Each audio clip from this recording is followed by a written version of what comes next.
L'impératif. L'impératif est un mode, comme l'indicatif que tu connais déjà. Dans ce mode, il y a plusieurs temps, dont le présent.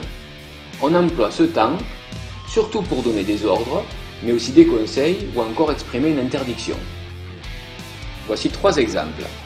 Range ta chambre, fais bien attention à la porte, ne tournez pas à gauche. Tu as peut-être remarqué avec ces phrases une des particularités de l'impératif, il n'y a pas de sujet apparent dans la phrase. L'autre particularité, c'est qu'il n'y a que 3 personnes à l'impératif. La deuxième du singulier, la première du pluriel et la deuxième du pluriel.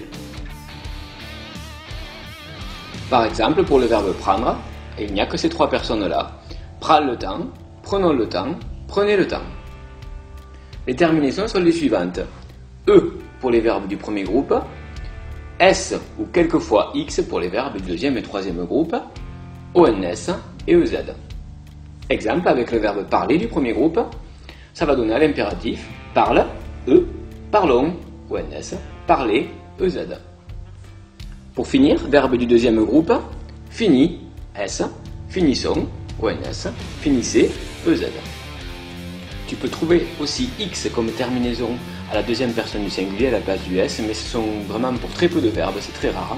Exemple, le verbe vouloir, veut, X, voulons, ONS, voulez, EZ. Comme pour tous les autres temps simples, tu dois aussi savoir conjuguer les auxiliaires à l'impératif présent. Avoir donne et, ayons, ONS, ayez, EZ. Et l'auxiliaire être donne soit, avec un S, soyons, YONS, soyez, YEZ.